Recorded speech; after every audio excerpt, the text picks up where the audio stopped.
दत्ता कानवटे यांच्याकडे. दत्ता, गेल्या अर्धा तासापासून वाल्मिक कराड हा केजच्या पोलीस ठाण्यामध्ये आहे. इकडे प्रतीक्षा आहे, ती कोर्टामध्ये त्याला कधी हजर करणार? नक्कीच सागर, केज पोलीस ठाण्यामध्ये वाल्मिक कराड यांना आणण्यात आलेलं आहे आणि अवघ्या काही वेळामध्ये केजच्या जिल्हा आणि सत्र न्यायालयामध्ये हजर केलं जाणार आहे. आपण बघू शकता की या ठिकाणी ही सगळी जी हालचाल आहे, पोलिसांची जी हालचाल दिसते ती ही सगळी हालचाल वाल्मिक कराड यांना केज न्यायालयामध्ये हजर करण्याची ही सगळी हालचाल असल्याचं आपल्याला पाहायला मिळतंय. मोठ्या प्रमाणात पोलीस बंदोबस्त या ठिकाणी ठेवण्यात आलेला आहे. वाल्मिक कराड यांची जी काही कागदोपत्री कायदेशीर प्रक्रिया पूर्ण करायची होती ते प्रक्रिया पूर्ण झालेली आहे. वाल्मिक कराड यांच्या बाजूने सुद्धा 2 व्यक्तींना साक्षीदार म्हणून सह्या करायच्या होत्या, त्या व्यक्तींना सुद्धा बोलवून त्यांच्या सुद्धा सह्या घेण्यात आलेल्या आहेत आणि आता जवळपास ही जी प्रक्रिया आहे ती पूर्ण होत आलेली आहे. अगदी काही क्षणांमध्ये वाल्मिक कराड यांना अगदी पोलीस स्टेशनच्या समोरच असलेल्या केज जिल्हा व सत्र न्यायालयामध्ये हजर केलं जाणार आहे आणि त्या ठिकाणी त्यांच्या या संपूर्ण केसवरती जी आहे ती आज सुनावणी होणार आहे. आज खास करून वाल्मिक कराडांना जामीन द्यायचा की कोठडी द्यायची या अनुषंगाने जी आहे ती सुनावणी होणार आहे. त्या ठिकाणी वाल्मिक कराड यांच्या वकिलाकडून जामीन देण्यात यावा अशा स्वरूपाची मागणी केली जाते. तर आता जी माहिती समोर आलेली आहे की जे सरकारी वकील आहेत जिल्हा न्यायालयातले त्यांनी आपल्या ठिकाणी दुसरा वकील नेमावा अशा स्वरूपाची मागणी जी आहे ती पत्र लिहून न्यायालयाला केली असल्याची सुद्धा माहिती समोर येते आहे.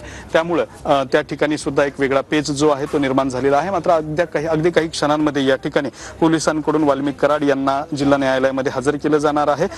पोलिसांकडून सुद्धा वाल्मिक कराड यांच्या रिमांडची खास करून पोलीस कस्टडीची मागणी केली जाणार आहे. पोलीस कस्टडी मिळाल्यानंतर यापूर्वीचे जे काही अटक आरोपी आहेत ते अटक आरोपी त्याचबरोबर वाल्मिक कराड जी काही गुन्हा घडलेला आहे आणि ज्या काही घटना घडामोडी घडलेल्या आहेत त्या अनुषंगाला वाल्मिक कराड यांची कसून चौकशी केली जाऊ शकते. त्यानंतर 6 तारखेपर्यंत कदाचित प्राथमिक अंदाज असा आहे की 6 तारखेपर्यंत पोलीस कोठडी मिळू शकते, कारण यापूर्वीचे जे अटक आरोपी आहेत त्यांना 6 तारखेपर्यंत पोलीस कोठडी देण्यात आली होती.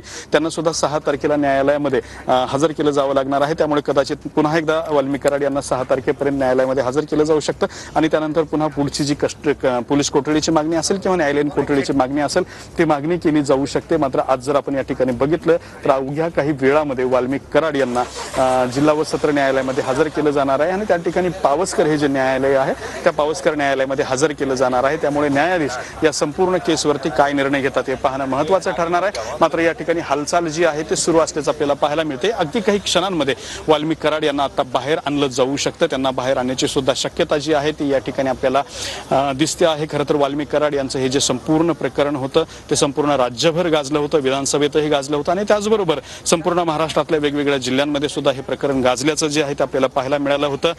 मस्साजोग परिसरामध्ये तिथल्या ज्या माळरान पठार आहे त्या पठारावरती पवनचक्क्या उभारण्याचं काम जे आहे ते आवादा एनर्जी प्रायव्हेट लिमिटेड या कंपनीकडून करण्यात येत होतं आणि त्या ठिकाणी काम करायचं असेल तर 2 कोटी रुपयाची खंडणी द्यावी लागेल अशा स्वरूपाची तक्रार सुनील शिंदे नावाचे आवादा एनर्जी प्रायव्हेट लिमिटेड कंपनीचे जे मॅनेजर होते त्यांनी ही तक्रार दिली होती, ज्यामध्ये तक्रारीमध्ये वाल्मिक कराड यांचं सुद्धा नाव घेण्यात आलं होतं. त्याचबरोबर त्यांच्या सहकाऱ्यांच्या मोबाईलवरून त्यांना फोन आल्याचा सुद्धा त्यांनी दावा केला होता आणि त्यानंतर केज पोलीस ठाण्यामध्ये ही जी आहे ते खंडणीचा गुन्हा दाखल करण्यात आला होता. हा खंडणीचा गुन्हा दाखल झाल्यानंतर साधारणपणे 17 तारखेपासून आजपर्यंत वाल्मिक कराड जे आहे ते फरार होते. फरार ते झाल्यानंतर या ठिकाणी जर आपण बघितलं तर त्यांनी आज सकाळी CID न्यायालयामध्ये पुणे CID कार्यालयामध्ये जे आहे तर त्यांनी त्या ठिकाणी सरेंडर केलं होतं. सरेंडर केल्यानंतर त्यांनी या ठिकाणी त्यांना केज पोलीस ठाण्यामध्ये आणण्यात आलेलं आहे आणि या ठिकाणी सगळा बंदोबस्त सुद्धा जो आहे तो लावण्यात आलेला आहे. आणि आपण जर बघितलं तर या ठिकाणी ही जी या ठिकाणी हालचाल जी आहे ती सुरू झालेली आहे. वाल्मिक कराड यांना न्यायालयामध्ये नेण्याची हालचाल सगळी सुरू झालेली आहे. या ठिकाणी पोलिसांच्या गाड्या सज्ज करण्यात आलेल्या आहेत, पोलीस बंदोबस्त सुद्धा लावण्यात आलेला आहे. केजचा जो प्रमुख रस्ता होता आंबेजोगाई ते या ठिकाणी आपण जर बघितलं तर मस्साजोग मांजरसुंबा जाणारा तो रस्ता सुद्धा काही वेळाकरता जे आहे ते या ठिकाणी बंद करण्यात आल्याचं सुद्धा आपल्याला पाहायला मिळतंय. आणि अगदी केज पोलीस स्टेशन जे आहे केज पोलीस स्टेशनच्या समोरच जिल्हा न्यायालय सुद्धा आहे आणि त्या ठिकाणी अगदी काही क्षणांमध्ये ह्या सगळ्या गाड्या पोहोचतील आणि त्या ठिकाणी सुनावणीला सुरुवात होईल. मात्र सध्या जर आपण बघितलं तर ही सगळी पोलिसांची हालचाल आपल्याला पाहायला मिळते वाल्मिक कराड यांना जिल्हा न्यायालयामध्ये हजर करण्याची आणि काही क्षणांमध्ये सुद्धा वाल्मिक कराड यांना हजर केलं जाऊ शकतं. दत्ता, तुम्ही आपल्या सोबत राहात तर ही दोन्ही दृश्य